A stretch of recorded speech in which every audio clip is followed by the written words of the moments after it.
Mesmo assentados como estamos, meus irmãos, vamos abrir as nossas Bíblias no segundo livro de Samuel. Nós faremos a leitura no capítulo de número 11. Diz assim a palavra do Senhor. Decorrido um ano, no tempo em que os reis costumam sair para a guerra, enviou Davi a Joabe e seus servos, com ele e todo Israel, e destruíram os filhos de Amon e sitiaram Rabá. Porém, Davi ficou em Jerusalém. Uma tarde levantou-se Davi do seu leito e andava passeando no terraço da casa real. Daí viu uma mulher que estava tomando banho. Era ela muito formosa. Davi mandou perguntar quem era. Disseram-lhe: é Betseba, filha de Eliã, e mulher de Urias, o heteu. Então enviou Davi mensageiros que a trouxessem. Ela veio e ele se deitou com ela. Tendo-se ela purificado da sua imundícia, voltou para sua casa. A mulher concebeu e mandou dizer a Davi: estou grávida. Então enviou Davi mensageiros a Joabe, dizendo: manda-me Urias, o heteu. Joabe enviou Urias a Davi.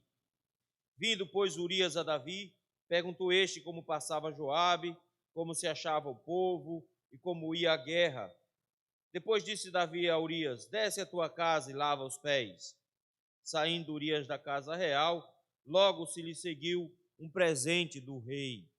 Porém Urias se deitou à porta da casa real com todos os servos do seu senhor, e não desceu para a sua casa. Fizeram-no saber a Davi, dizendo: Urias não desceu à sua casa. Então disse Davi a Urias: não vens tu de uma jornada? Por que não desceste à tua casa? Respondeu Urias a Davi: a arca de Israel, Israel e Judá ficam em tendas.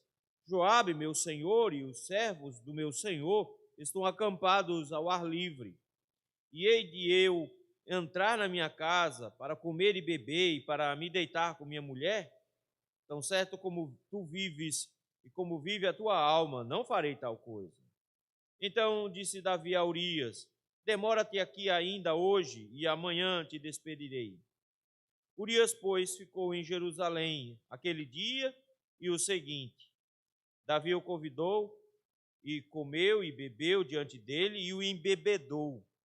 À tarde saiu Urias a deitar-se na sua cama com os servos do seu senhor, porém não desceu à sua casa. Pela manhã, Davi escreveu uma carta a Joabe e lhe a mandou por mão de Urias. Escreveu na carta dizendo: ponde Urias na frente da maior força de peleja e deixai-o sozinho, para que seja ferido e morra. Tendo, pois, Joabe sitiado a cidade, pôs a Urias no lugar onde sabia que estavam homens valentes. Saindo os homens da cidade, pelejando com Joabe, caíram alguns do povo, dos servos de Davi, e morreu também Urias, o heteu. Então Joabe enviou notícias e fez saber a Davi tudo o que se dera na batalha. Deu ordens ao mensageiro, dizendo: se ao terminares de contar ao rei os acontecimentos dessa peleja, suceder que ele se encolerize e te diga: por que vos chegaste assim perto da cidade a pelejar? Não sabias vós que haviam de atirar do muro? Quem feriu Abimeleque, o filho de Jerubezete? Lançou uma mulher sobre ele do muro, um pedaço de mó de corredora, de que morreu em Tebes. Por que vos chegaste ao muro? Então dirás: também morreu o teu servo Urias, o heteu. Partiu o mensageiro e, chegando, fez saber a Davi tudo o que Joabe lhe havia mandado dizer. Disse o mensageiro a Davi: na verdade, aqueles homens foram mais poderosos do que nós e saíram contra nós ao campo, porém nós fomos contra eles até a entrada da porta. Então os flecheiros do alto do muro atiraram contra os teus servos e morreram alguns dos servos do rei, e também morreu o teu servo Urias, o heteu. Disse Davi ao mensageiro: assim dirás a Joabe: não pareças tu mal aos teus olhos, pois a espada devora tanto a este como aquele. Intensifica a peleja contra a cidade e derrota-a, e tu anima a Joabe. Ouvindo, pois, a mulher de Urias que o seu marido era morto, ela o pranteou. Passado o luto, Davi mandou buscá-la e a trouxe para o palácio, tornou-se ela sua mulher e lhe deu à luz um filho. Porém, isto que Davi fizera foi mal aos olhos do Senhor. Vamos orar? Meu Deus, nesse momento, Pai, nós queremos te rogar graça e misericórdia.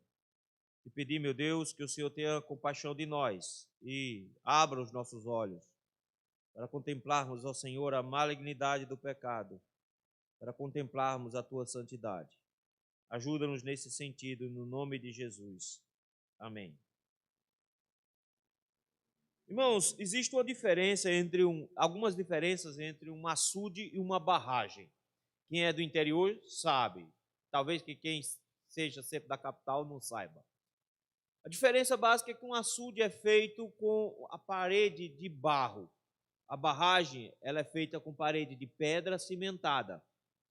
A forma como eles enchem também é diferente. Quando o açude enche, ele tem um sangradouro. Geralmente fica numa das laterais do açude e é por lá que a água escorre para que não transborde por cima da parede do açude. A barragem não. Ela transborda por cima da própria parede, porque a parede é de pedra com cimento, então não tem perigo de desgastar. Mas tanto uma como a outra precisa de manutenção. E a gente fazia sempre esse tipo de manutenção. A gente andava pelos caminhos, então a gente ficava sempre observando. Todo mundo que passava por um açude, por uma barragem, ficava observando se tinha alguma coisa diferente. Na barragem, às vezes, era uma pequena rachadura no pé da barragem. Começava a minar um pouquinho de água por ali, geralmente a gente já ficava de olho. O açude tem a mesma coisa. Toda a parede do açude, por ela ser de barro e ela ser feita no formato de inclinado, a água ia aos poucos passando por entre a parede e ia minando do outro lado. Então isso era normal. Mas a gente sempre ficava de olho, porque vez ou outra essa quantidade de água começava a aumentar. E aí aparecia o que a gente chamava de bomba lá no sertão. Não sei se chamam assim também lá. Que é quando começa a aparecer um furo na parede e começa a sair água com mais força. Aí era um Deus nos acuda.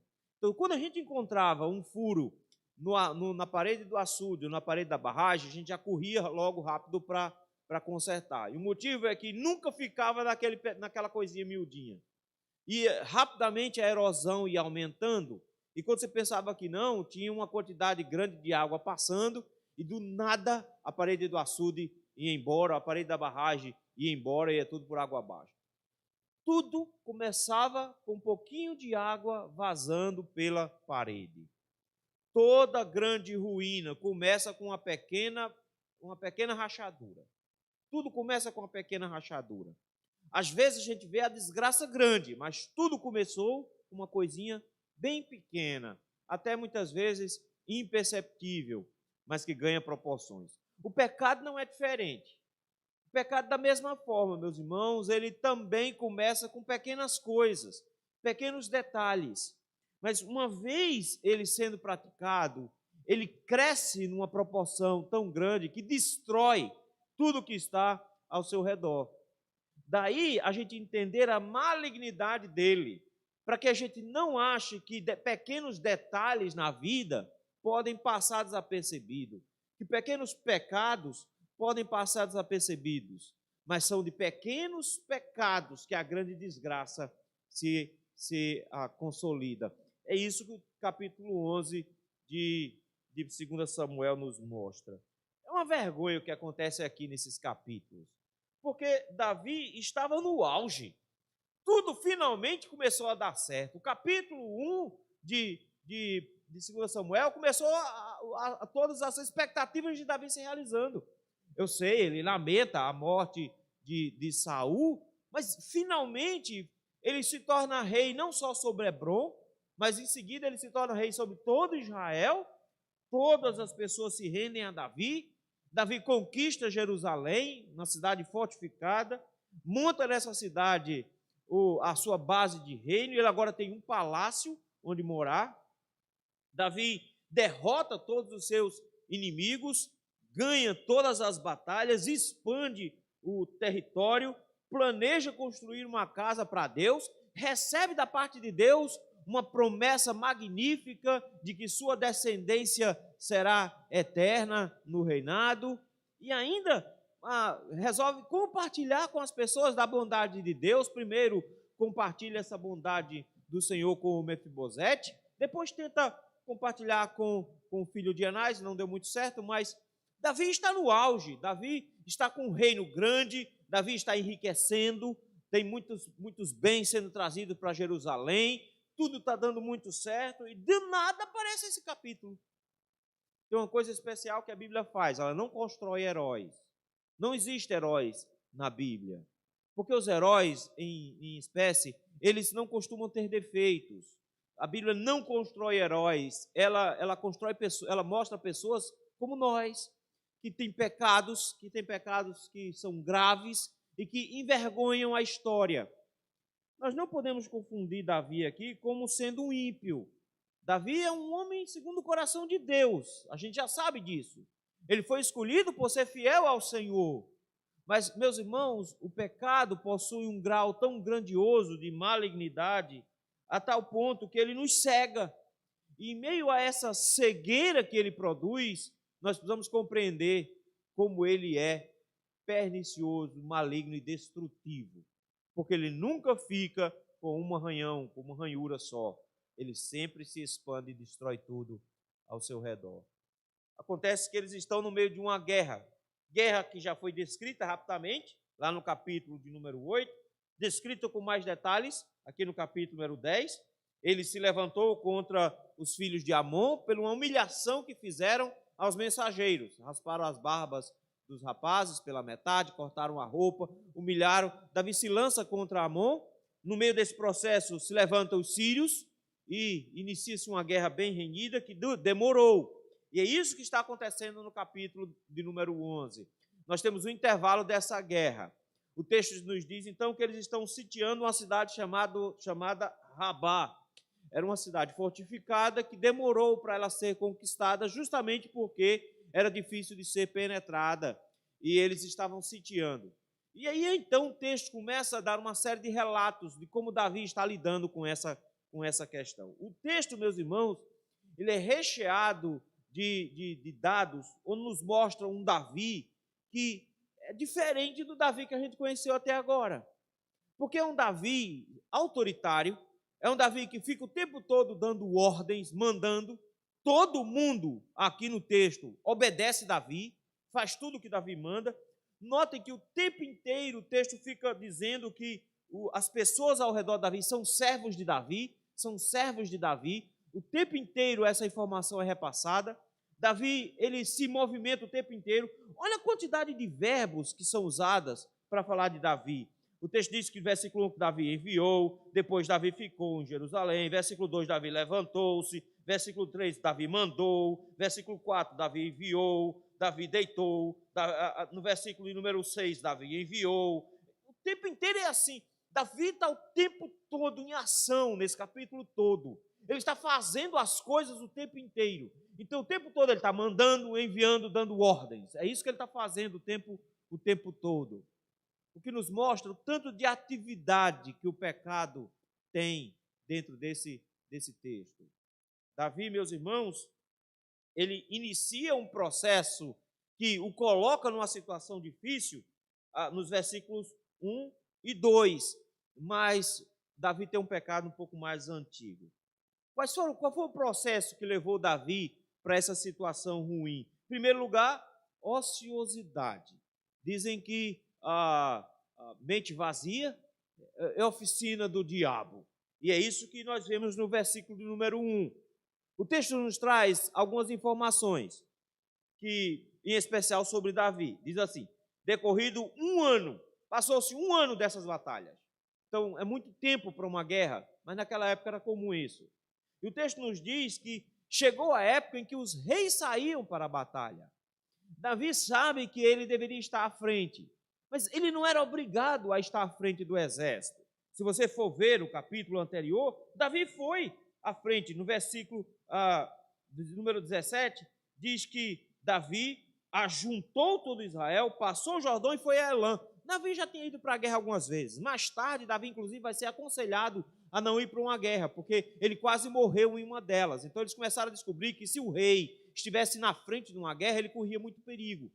Mas aqui não é uma questão de risco, é porque Davi não vai mesmo. O texto diz que era a época deles irem para a guerra, era a época de Davi ir para a guerra, fazia um ano, era a hora de Davi ir para a guerra, e Davi envia Joabe. Isso era muito comum, ele já tinha feito isso outras vezes, mas nesse caso aqui, o texto para fazer um comentário. E esse comentário faz toda a diferença. Porque o texto disse, era a época de Davi ter ido para a guerra, era a época dos reis terem ido para a guerra. Ok, Davi mandou Joabe para ir para a guerra, mandou todo Israel para ir para a guerra. Ok, eles estavam sitiando uma cidade de Amon, mas no versículo de número 1 termina dizendo assim, Davi ficou em Jerusalém. Primeira coisa que o texto nos mostra logo de cara ele tinha um compromisso de estar chefiando a guerra. Ele delegou isso para Joabe, é justo, mas Davi fica em Jerusalém. O que nos leva ao versículo de número 2. O que é que se faz quando, em meio a essa ociosidade? Os homens estão na guerra. Versículo número 3, versículo número 2 diz que uma tarde levantou-se Davi do seu leito. O que é que Davi está fazendo de tarde? Dormindo. Ele é rei, ele pode, ok? Vamos deixar quieto. Não vamos dizer que o homem era preguiçoso. Mas ele está ocioso, porque o texto diz que ele se levantou de tarde e ele andava passeando no terraço. A casa de Davi era um palácio. A gente tem que pensar em Jerusalém não como sendo uma cidade com casas altas. A cidade era toda formada por casas pequenas, eram casas baixas. A casa de Davi, o palácio de Davi, era o que tinha de mais alto, e ele precisava ser a área mais alta. De lá, Davi tinha que ter uma visão da cidade toda, porque isso era uma questão de segurança.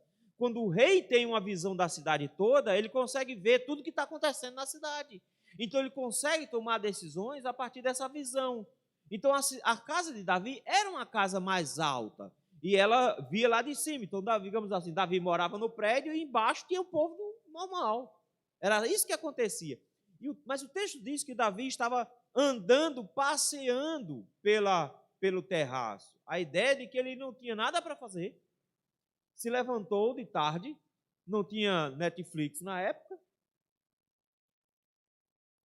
Ele tinha ido assistir Netflix, mas não tinha. E aí o que ele vai fazer? Vai para o terraço, e o texto traz a impressão de que ele ficou perambulando pelo terraço, indo para um lado e para o outro. Um lado e para o outro.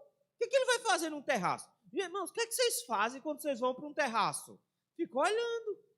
Era isso que ele estava fazendo. Olhando Jerusalém. Cidade esvaziada, porque todos os soldados estavam na guerra. A cidade estava calma e ele olhando para a cidade. Era isso que ele estava fazendo. Ele estava no seu terraço. Até aí, ok, ele está ocioso, ele está só olhando. Ok, a gente poderia dizer, Davi, está meio errado o negócio, mas ele podia. Ele era o rei, ele tinha direito de mandar Joabe, ele tinha direito de descansar um pouco, ele tinha direito.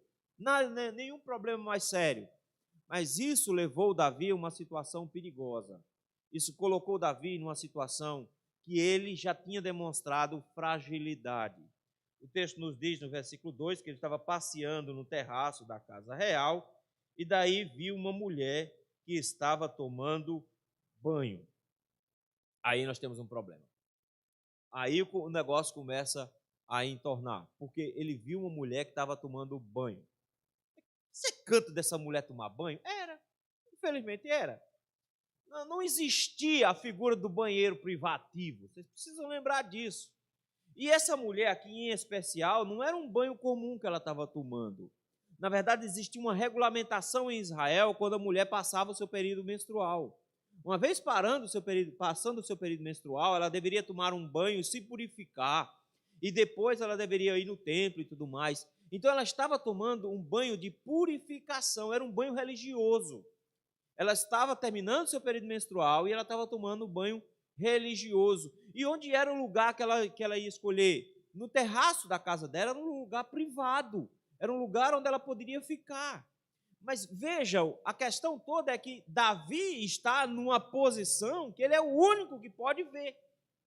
E o que Davi está fazendo em Jerusalém? Ele é o protetor da cidade. E como protetor da cidade, é ele quem cuida da segurança de todos.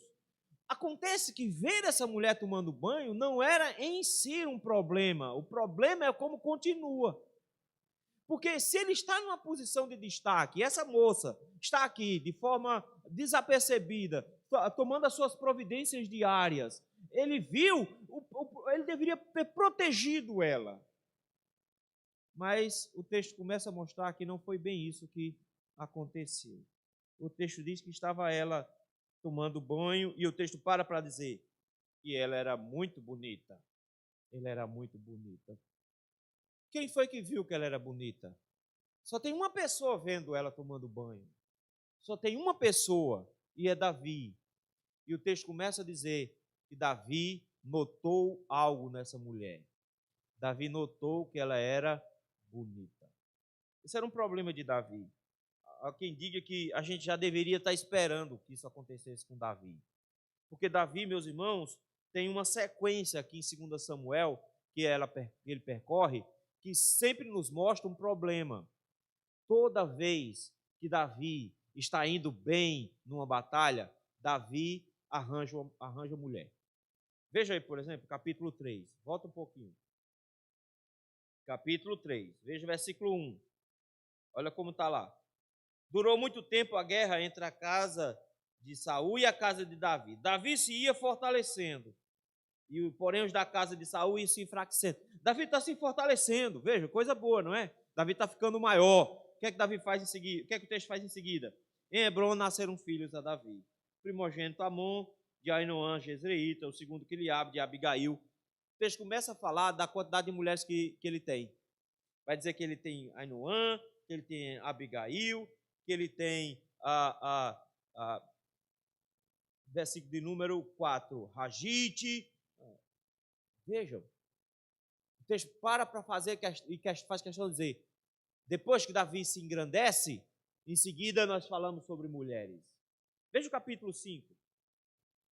O texto nos diz, no capítulo número 5, no versículo de número 10, que Davi de novo ia crescendo. Ia Davi crescendo em poder cada vez mais, porque o Senhor Deus dos exércitos era com ele. O que é que acontece? Versículo 13. Tomou Davi mais concubinas e mulheres de Jerusalém, depois que vieram de Hebron, e nasceram mais filhos e mais filhos. Notou? A palavra tomar aqui, ele pegou para si. Davi vai crescendo, Davi consegue mulheres. Davi vai crescendo, Davi consegue mulheres. Isso tem sido uma constante na vida de Davi. À medida que ele vai ficando maior, mais poderoso, ele vai conseguindo mais mulheres. O que Davi está fazendo? Davi está construindo para si um harém. Era muito comum naquela época um rei ter várias mulheres. E Davi está construindo um harém. Pastor, se ele está construindo um harém, é direito do rei ter um harém. Era direito dos reis de fora, mas do rei de Israel não. Veja o capítulo 17 de Deuteronômio. Veja a partir do versículo de número 14. O Senhor vai estabelecer o que o rei deveria fazer e o que ele não deveria fazer. E a partir do versículo 14 até o versículo número 20, vai dizer as ordenanças com relação a como o rei deveria se comportar.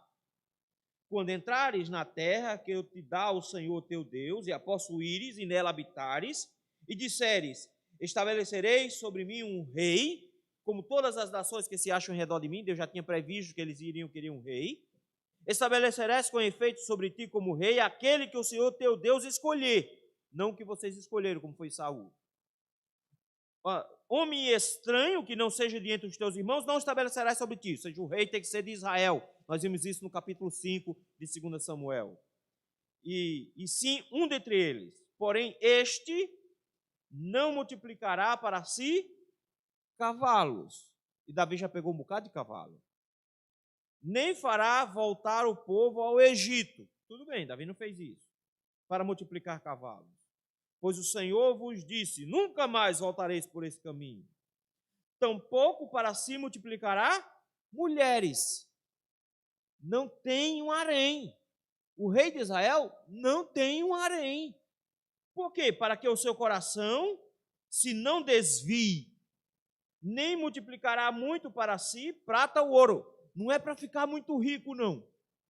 Nem é para ter muitas mulheres. Também, quando se assentar no trono do seu reino, escreverá para si um traslado dessa lei num livro, e do que está diante dos levitas e sacerdotes, você vai ler esse livro e assim por diante. Tinha ordens muito específicas. Não pode ter muito cavalo, não pode ser muito rico, não pode ter muitas mulheres. Davi estava começando a ser assim. Davi está crescendo, está tomando muitos bens, está ficando muito rico, está tendo cavalos e ele está juntando mulheres. Davi se engrandece, tem mulher. Davi engrandece-se de novo, tem mulher. E o que aconteceu nos capítulos de 8 a 10? Davi cresceu ainda mais. Então, vejam a sequência. Se Davi cresceu ainda mais, o que é que a gente espera que aconteça agora? Que ele consiga mulheres de novo. Só que tem um detalhe, meus irmãos. Os desejos de um homem nunca ficam na base, eles sempre crescem. E Davi mostrou que ele tem um desejo por acumular mulheres. Ele tem um desejo de possuir mulheres. E quando um homem tem desejo de possuir mulheres, não interessa quantas mulheres ele tenha, aquele ainda não tem, é aquele ainda deseja. Não existe como conter esse desejo. Não existe maneiras físicas de conter esse desejo. Se um homem possui um desejo desenfreado por mulher, não é o casamento que vai impedir que esse desejo continue, e não é quantas mulheres ele conseguir conquistar, porque o desejo vai estar sempre lá. Davi sempre quer mais mulheres. E agora foi isso que aconteceu. Ele encontrou uma que era muito bonita, no versículo de número 2. Ele começa então, meus irmãos, a tomar providências. Ele está ocioso, está observando as coisas, viu que não devia.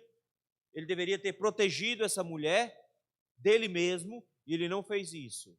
Ao invés disso, versículo 3, Davi fez uma consulta. É interessante porque Davi sempre consulta o Senhor para saber as coisas. Dessa vez ele não fez isso. O texto diz que ele mandou perguntar, ele fez uma consulta, e aí ele queria saber quem é aquela mulher. Ele ficou curioso. Ele ficou curioso. É uma mulher bonita. É uma mulher bonita. Ele não vai descartar isso. E ele ficou curioso por essa mulher bonita. E aí, meus irmãos, os servos vêm com informações sobre ela. E eu quero que você note as informações como são dadas. Davi é o rei de Israel, o responsável por proteger Israel. E o texto diz assim: quem é essa mulher? Ela é Betseba. Ela é filha de Eliã. Isso aqui, meus irmãos, é interessante. Toda mulher desejada é filha de alguém.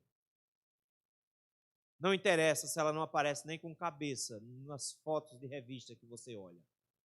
Não interessa se ela não tem nome nos vídeos que você vê. Ela é filha de alguém. Ela foi ninada nos braços de alguém. Ela foi tratada por alguém durante toda a sua vida. Ela tem um pai que cuidou dela. Ela é filha de alguém. Mas além de ser filha de alguém, filha de Eliã, o texto diz com todas as letras, ela é mulher de Urias, o Eteu. Eu acho isso aqui fantástico. Porque o tempo inteiro Urias vai aparecer como o Eteu. É porque ele não era israelita. Ele não era de Israel. Ele era da região de Canaã. Ele era herdeiro de um dos filhos de Noé, de Cã, lá de trás. Ele deveria ter sido um dos destruídos, mas não. Ele se juntou a Davi. Esse homem era um dos homens de Davi. Mas, pastor, será que esse homem era tão importante assim? Era. Veja comigo. Aí em 2 Samuel mesmo, capítulo 23, é só andar mais um pouquinho. Você tem uma lista, e a gente vai chegar uma hora nessa lista, que vai falar no capítulo 23 sobre os guerreiros de Davi. Homens que se juntaram a Davi desde aquela época que ele fugia de Saul.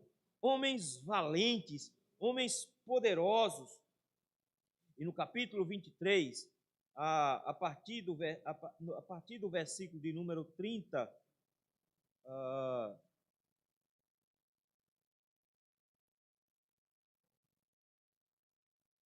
Na verdade, o texto começa a partir do versículo de número 18. Mas vamos lá, vamos pular. Eu quero que vocês notem, no versículo 39, tem uma lista de homens fortes, os chamados valentes de Israel, a guarda pessoal de Davi, homens que acompanharam Davi desde aquela época. Quando a gente chegar aqui, você vai ver que eram homens extremamente poderosos, muito versados na guerra, homens de confiança, que tinham acompanhado Davi desde quando Davi não era ninguém. Adivinha quem é o último da lista no versículo 39? Urias, Eteu, ao todo 37. Samuel, o livro de 2 Samuel termina dizendo: na lista dos homens valentes de Davi, homens de confiança que estavam ao lado de Davi, havia um homem chamado Urias, o Eteu. Se você for para a 1 Crônicas, capítulo de número 11, você vai encontrar essa mesma lista lá. E quando você for ver o versículo de número 41, adivinha quem está lá no versículo 41?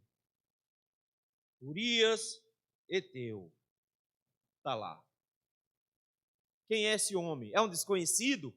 É alguém perdido em Jerusalém? Não. Esse é um homem com quem Davi convive há anos, há muito tempo. Esse é um homem que é leal a Davi desde muito tempo. Esse é um homem que arriscou a vida por Davi várias vezes. Esse é um homem de confiança. O texto diz: quem é essa mulher? Essa mulher, ela é filha de alguém, e essa mulher é esposa de um homem que dedica a vida a você. De um homem que está sempre ao seu lado, de alguém que é seu amigo. Essa é a mulher dele. O texto o tempo inteiro vai dizer isso, que ela é mulher de Urias. E para que a gente não esqueça, quando você chega no Novo Testamento, que for contar a história, a genealogia, está lá dizendo que Davi teve Salomão com Betseba, que era mulher de Urias, para que a gente nunca esqueça que ele não era de Israel, mas ele tinha sido incluído em Israel. E mesmo não sendo de Israel, ele era fiel a Israel e ao Deus de Israel. Mas quando um homem deseja pecar, não existe barreiras de lealdade para ele fazer isso. Davi é o famoso fura-olho.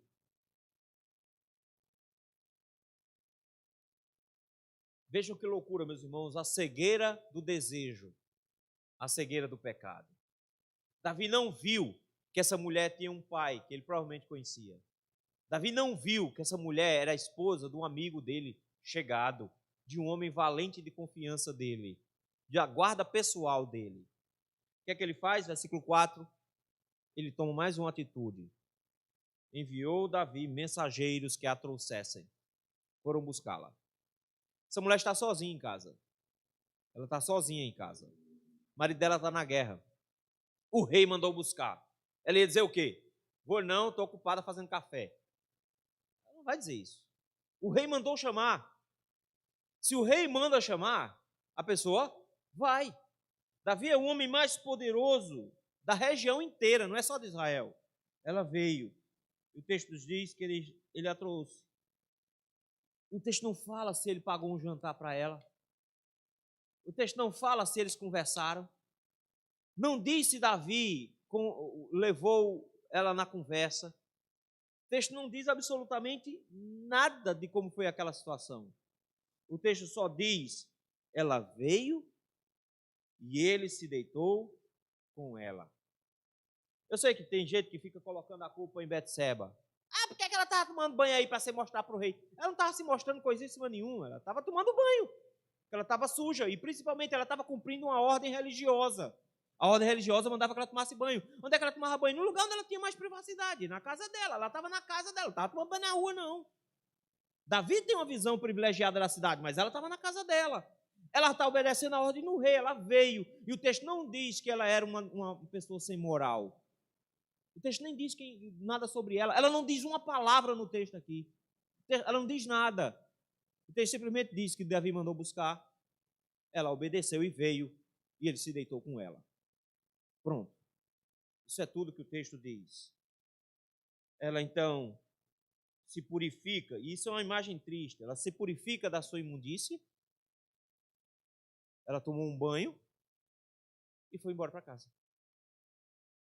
Essa mulher, ela foi humilhada aqui. Ela foi pisoteada por aquele que deveria protegê-la. Ele deveria ter cuidado da imagem dela e se afastado. Feito como Jó, fiz um trato com os meus olhos, como poderia colocá-lo sobre uma donzela. Davi deveria ter feito isso, protegido ela dos olhos dele, deveria ter virado as costas, ele deveria ter deixado ela lá, no lugar dela, mas não, ele mandou buscar e abusou dessa mulher. E ela, humilhada, agora se lavou e foi para casa. O texto não diz um ato de Davi como um homem aqui. Ele a usou e a descartou. Tiago vai nos dizer, meus irmãos, que todos os nossos pecados surgem do desejo. E quando o desejo ele é exacerbado, que Davi possuía desejos por mulheres, quando o desejo é exacerbado, ele concebe e ele dá luz ao pecado. E foi isso que aconteceu aqui. O desejo de Davi foi grande o suficiente para ignorar que aquela era a esposa de um amigo dele. O desejo de Davi foi grande o suficiente para ignorar as consequências. Ele queria usar essa mulher e foi isso que ele fez. Ele a trouxe e a usou. Mas todo pecado tem consequência, porque o desejo do versículo 3 se concretiza no adultério no versículo 4 e tem uma consequência no versículo 5. O texto nos diz que a mulher concebeu. Mas como? Como é possível?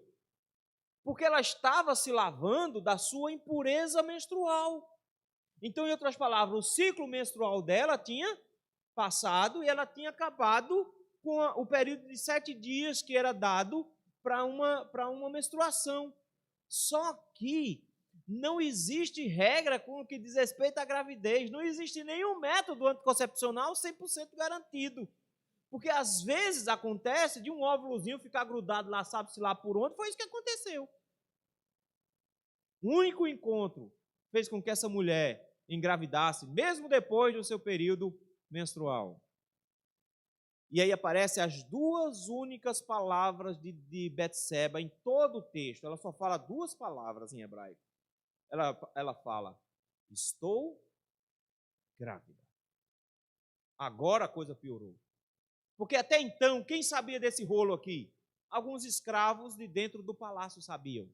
Porque eles deram informação para Davi, eles foram buscar a moça lá na casa dela. Então, eles sabiam que Davi tinha tido um encontro com essa mulher. Eles sabiam disso. Mas agora Davi está em maus lençóis. Porque não tem como esconder uma barriga. Não tem como esconder. E onde é que o marido dela está? Está na guerra. Notem, meus irmãos, que a ociosidade levou Davi a ficar observando tudo, até ver uma mulher. Desejou essa mulher, adulterou com essa mulher. Agora ele tem uma gravidez. Hoje diríamos, meu corpo, minhas regras, tira o menino. Naquela época não tinha como tirar o menino. Não era tão simples assim. Davi resolve, então, agir para encobertar o seu pecado. Essa é a atitude de alguém que está contaminado pela cegueira do pecado. A partir do versículo número 6, Davi começa a tramar como esconder o que ele fez. Como esconder o que ele fez. Davi está cego pelo pecado. E para isso, agora, ele vai cometer uma dezena de pecados para tentar esconder. Em primeiro lugar, ardileza. Ele vai ser sagaz. Plano dele, manda chamar Urias, o heteu. Manda mensagem para Joabe. Diga para Joabe mandar Urias aqui. Qual o motivo de mandar Urias? Não tem motivo. Ele inventou um motivo. O texto nos diz que ele queria, versículo número 7, fazer algumas perguntas para Urias. Olha que pergunta sem pé nem cabeça. O texto diz assim, que perguntou este como passava Joabe. Me diga uma coisa, como é que Joabe? Joabe está bem? E a guerra, como é que está lá? Está dando certo? E o povo? Está bem alimentado? Davi começa a fazer uma série de perguntas que é chamado conversa para boi dormir. Miolo de pote. E as perguntas são tão insignificantes que não tem resposta, notou? O texto nem faz questão, porque Davi não quer saber a resposta. Como é que está Joabe? Joabe está bem. E o povo? Está lá, está brigando. E a guerra? Tem dia que a gente ganha, tem dia que a gente perde. Está sendo assim. Mas nem a resposta é registrada, porque não faz diferença. Davi não quer resposta, Davi quer presença. Davi nem motivo tem. Davi, então, usando de sagacidade, trouxe Urias para Jerusalém. E aí ele então vai tentar, olha os pecados. Ele usou de sagacidade como uma serpente para usar de manipulação contra Urias. Ele tenta manipular Urias. Diz, rapaz, a viagem foi cumprida, você está brigando faz muito tempo, já faz 1 ano que vocês estão lá. Obrigado por trazer essas informações, foram muito importantes. O que é que você faz agora? Vá, descansa um pouquinho, cara. Aproveita que você está em Jerusalém, vá para casa. Aí ele diz assim, desce à tua casa, lava os pés. Lava os pés aqui pode significar tomar um banho, mas não é não. Ele está dizendo outras coisas. Isso aqui é um eufemismo. Isso aqui é um eufemismo. Vai e se deite com sua mulher. Vai e se deite com sua mulher. Isso você tem que fazer. Aproveita agora. Você teve uma folgazinha aqui no meio da guerra. Vá para casa, lave os pés. E o texto diz que mal saiu ele da casa real, mal saiu ele do palácio, logo se seguiu um presente do rei. Está notando o que é que Davi está fazendo? Davi está manipulando Urias para fazer com que Urias se sinta bem, se sinta amado pela casa real, se sinta amado pelo rei. Dá um presente. E tu sabe que presente foi esse? Mas era alguma coisa para ele levar para casa. Vai para casa, fica com a sua esposa por lá, passa essa noite lá, amanhã você volta. Que homem, depois de 1 ano de guerra, não quer encontrar com a mulher? Davi está se aproveitando e manipulando. O que ele não contava? Que Urias era um homem correto. Versículo número 9 diz que Urias se deitou à porta da casa real. Foi para casa não. Pelo contrário, ele se deitou com todos os servos do seu senhor e não desceu para casa. O texto faz questão de dizer, ele ficou na porta da casa, dormiu junto com os outros servos e não foi para a casa dele. Não foi para a casa dele. De manhãzinha, versículo número 10, vieram dizer assim, Urias não foi para casa não. Ou seja, o plano não deu certo. Porque o menino ia nascer de 7 meses, mas ia nascer. Não é? Não deu certo. Ele não foi, não. Davi chega para ele e pergunta, por que você não foi para casa? Eu disse para você ir para casa. Por que você não foi para casa? Eu quero que você note que o próximo passo de Davi, além de tentar manipular Urias, é macular a honra de Urias. Ele vai fazer de tudo para manchar a reputação, manchar o nome, manchar o caráter desse homem. Olha o que ele faz, versículo número 11. Urias responde para Davi com o que Davi deveria ter respondido.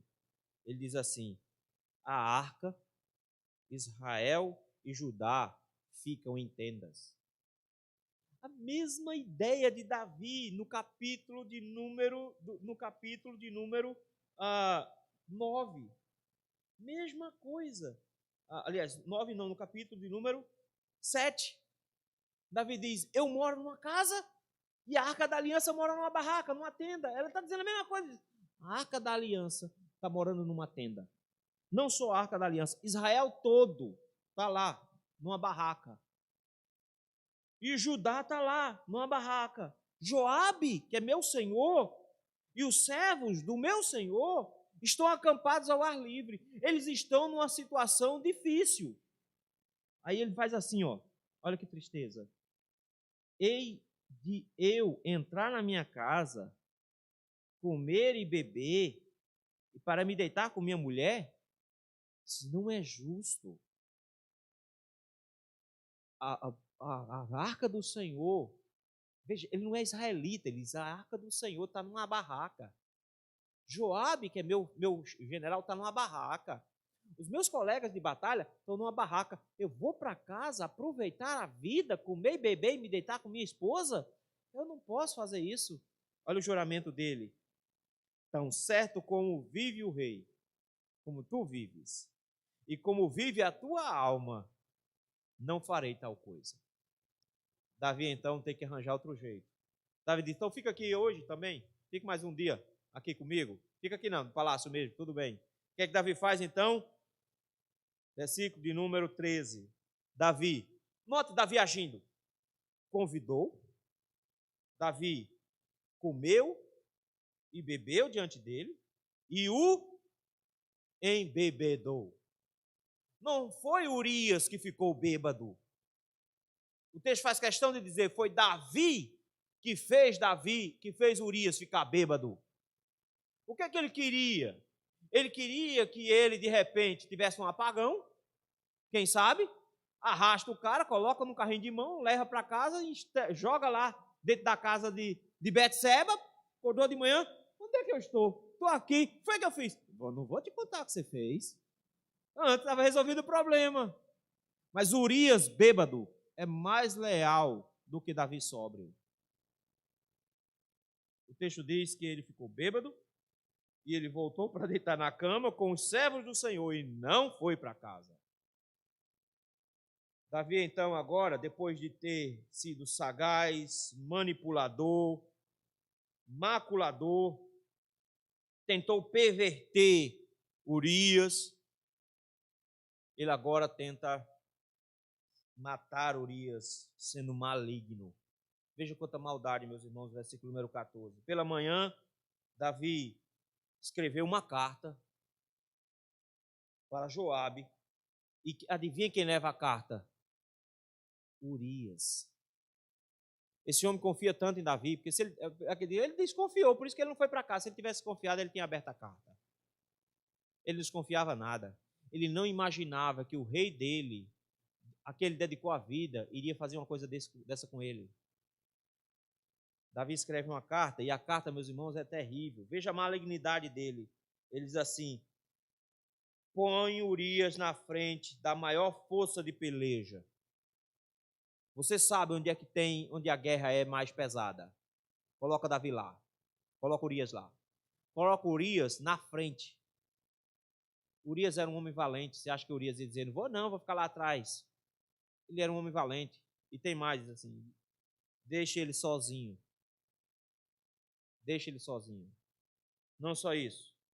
Deixa ele sozinho para que seja ferido e morra. Davi está tentando esconder o seu pecado, mas os escravos dele já sabem. Os servos deles todos já sabem.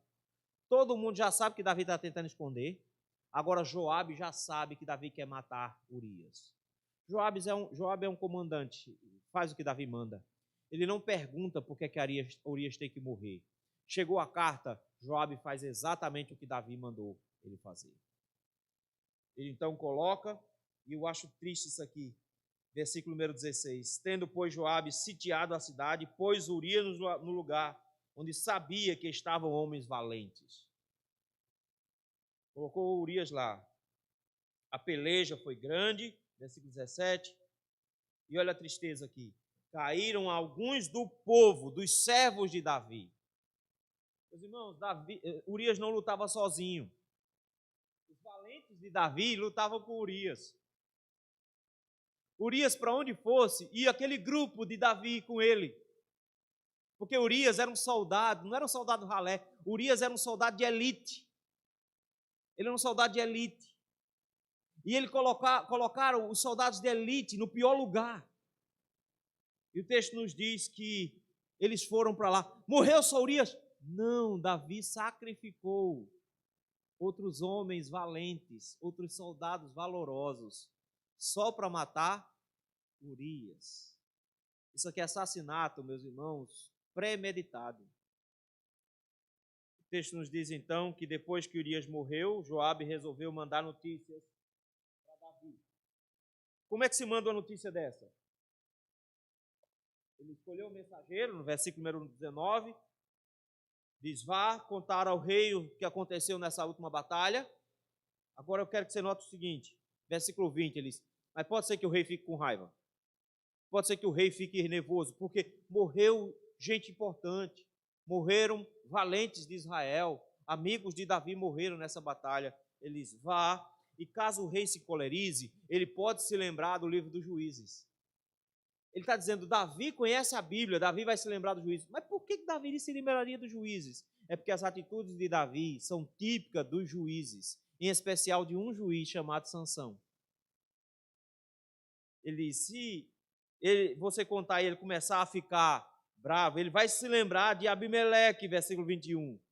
E de como Abimeleque morreu por uma besteira. Ficou perto do muro, uma mulher pegou uma pedra, jogou lá de cima, caiu na cabeça dele e ele morreu. Veja, ele morreu de forma humilhante. E ele vai se lembrar de Juízes capítulo 9, vai dizer assim, olha o que vocês fizeram. Vocês sabiam que isso aconteceu com Abimeleque, vocês não podiam ter feito isso. Ele diz, aí você vai dizer o seguinte, olha, Urias morreu também. E é exatamente isso que o mensageiro vai fazer no versículo número 22. E ele faz, o texto diz assim, e ele disse exatamente o que Joabe mandou dizer. Ele diz, não é verdade? Aqueles homens foram muito poderosos, mais poderosos do que nós. Saímos nós ao campo, ganhamos no campo, eles começaram a correr, foram para a porta da cidade, nós fomos também. Nós tentamos invadir a cidade, os flecheiros de cima do muro atiraram. E o texto faz assim, atiraram contra os teus servos. E morreram alguns dos servos. Não morreu só um, não. Morreram alguns dos servos do rei. E também morreu Urias, o heteu. Davi mandou um pequeno exército se sacrificar para matar Urias. Como é que Davi reage agora? Insensibilidade, com a cara mais lisa do mundo. Davi faz assim, diga para Joabe, não pareça isso mal aos seus olhos. Isso aqui é uma frase triste. Porque isso aqui é uma frase dos juízes. Faziam o que eles achavam que era certo. Joabe sabia o que ele tinha feito. Ele tinha colocado um homem para morrer. E tinha sacrificado outros homens para fazer isso. E o texto diz, Davi diz, diga para ele o seguinte, que isso não pesa na consciência dele não. Diga assim para ele, assim mesmo, na guerra, homens morrem mesmo. Então, diga a ele que não fique chateado com isso não. E ele dá uma missão para o rapaz. Diga para ele, continue a luta, intensifique a peleja, até derrotar a cidade. E você, anime Joabe. Ele sabe que Joabe está triste, porque Joabe acabou de cometer um assassinato de alguém que estava com eles há muito tempo. Um guerreiro valoroso, por causa de Davi. Perdeu outros guerreiros por causa de Davi, por uma ordem de Davi. O texto nos diz que ele foi. A mulher de Urias chorou, no versículo 26, quando ela soube que o marido tinha morrido. Davi conseguiu esconder. Finalmente deu certo. Ela pranteou, teve o luto, no versículo 27. Davi mandou buscá-la, trouxe para o palácio, casou com ela deu à luz. Pronto. Finalmente. A que custo Davi escondeu? A metade do reino sabendo. Davi escondeu na altura, agora que todo mundo sabe. Mas ele conseguiu. Ele escondeu. Ele deu certo. Depois dele ter desejado a mulher que ele não deveria desejar, ter cometido adultério com ela, depois de ter sido sagaz, depois de ele tentar manipular, depois de ele tentar macular, depois dele tentar corromper, depois dele ter sido maligno, tramando um assassinato, depois dele cometer assassinato, depois dele ter sido cruel, matando outras pessoas no caminho, depois dele ter sido insensível, nem ligando para o que tinha feito, ele conseguiu. Agora ninguém pode falar mais nada. Porque se a Urias tivesse descoberto, meus irmãos, ia ter sido uma confusão. Porque a moça ia entrar com um processo. Ela ia entrar num processo. Eles iriam processá-la, porque ela estava grávida de um marido que não estava perto. Ela iria ser acusada de adultério. Ela teria sido levada para o centro da cidade para ser interrogada. Ela ia ter que dizer de quem era o cara, o menino. E ela ia dizer que era de Davi. Ela teria sido apedrejada. Davi também, como rei mesmo, ia ser uma confusão. Davi conseguiu. Mas o texto diz, porém isto que Davi fizera foi mal aos olhos do Senhor. Eu quero que vocês notem que era só um desejo, era só uma falhazinha de caráter, era uma besteira. Mas Davi foi aumentando o pecado, aumentando o pecado. Davi agora é um assassino de um homem justo. Ele tenta esconder o seu pecado e comete outros no caminho. Ele mente, ele manipula, ele desgraça a vida de todo mundo. Ele colocou Joabe numa situação terrível. Ele tenta consolar Joabe, porque Joabe está com a consciência ferida também. Ele tenta arrumar as coisas, fingindo ser o acolhedor de uma viúva. Ele está fazendo tudo certo, mas Deus, o texto diz, mas Deus viu. E isso não foi certo aos olhos do Senhor. Deus viu. Toda essa história, meus irmãos, longa desse jeito, é só para mostrar que tudo começa com um desejo, mas termina com um assassinato. Todo pecado começa com uma fagulha bem pequenininha que toca fogo numa floresta inteira. Quando nós, meus irmãos, deixamos que os nossos desejos aflorem, eles se tornam pecados que vão crescer. E isso vai gerar em nós cegueira. Davi diz isso com todas as letras. Eu calei o meu pecado. Isso são meses que essa coisa está se arrastando. Davi cala o pecado em seu coração. E quando nós calamos o pecado em nosso coração, ele não se esconde. Não podemos achar que o pecado fica escondido. Se eu esquecer, não aconteceu. Não, os pecados que nós praticamos, eles viram uma bola de neve. Uma coisa vai levando a outra, que vai levando a outra, que vai levando a outra. E ele cresce. Cresce numa proporção que aquilo que nós estamos tentando fazer, que é esconder, faz com que todo mundo fique sabendo. Nós não conseguimos resolver os nossos pecados cozendo folhas de figueiras para esconder a nossa nudez. A tristeza disso tudo é que o rei de Israel, que deveria proteger Israel, maculou uma moça do seu melhor amigo, usou o outro amigo para matar esse amigo, assassinou esse amigo, manipulou de todas as maneiras possíveis. Ele não protegeu a moça, ele não protegeu Urias, ele não protegeu Joabe, ele não protegeu os seus soldados, ele não protegeu ninguém. Nossa felicidade é que o nosso rei não é assim. Que o nosso rei é fiel à sua noiva. Que ele nunca vai traí-la. A noiva dele é meio desmantelada de vez em quando, mas ele nunca vai traí-la. Ele vai ser fiel até o final. Mas esse texto está aqui, meus irmãos, para nos dar uma lição, que é: não brinque com pequenos desejos costumeiros. Não brinque com a tentação. Porque no dia em que você cair em pecado, você pode ser alvo de uma cegueira. E se você for alvo de uma cegueira, você vai ser levado a tentar encobertar o erro que você cometeu. E toda vez que nós tentamos encobertar um pecado, ele gera uma consequência de pecados em ondas que vão ficando piores a cada dia que passa. Se pecamos, o Senhor nos ensina um método muito melhor. Se confessarmos os nossos pecados, Ele é fiel e justo para nos perdoar os pecados e nos purificar de toda injustiça. Se os seus desejos estão te levando a pecar, confesse ao Senhor. Se os teus desejos estão te levando a pecar, arrependa-se do seu pecado e peça perdão ao Senhor. Não cometa a loucura de caminhar no caminho da cegueira espiritual, conduzindo e tentando esconder os pecados que você possui. Porque, na verdade, ao invés de esconder, você só gerará uma desgraça após a outra e vai ampliar os tipos de pecados que você vai praticar. Não tente escondê-lo. Confesse ao Senhor.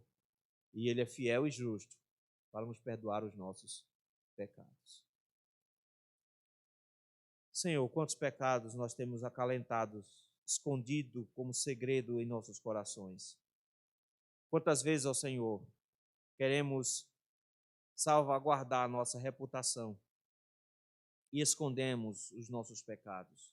Entramos, ó Senhor, num ciclo de cegueira espiritual e pecamos cada vez de forma mais grave na tentativa de esconder o pecado. E mesmo, ó Senhor, que sejamos bem-sucedidos depois de tanta desgraça, como foi o caso de Davi, em esconder o pecado, nós nunca conseguiremos esconder o pecado do Senhor. Meu Deus, que coisas graves Davi fez. Mas como nós também, Senhor, andamos nos mesmos passos que ele. Por isso, Senhor, nesse momento nós te pedimos, perdoa, Senhor, os nossos pecados. Limpa-nos, ó Senhor, da nossa imoralidade, da nossa impureza. Limpa-nos, ó Senhor.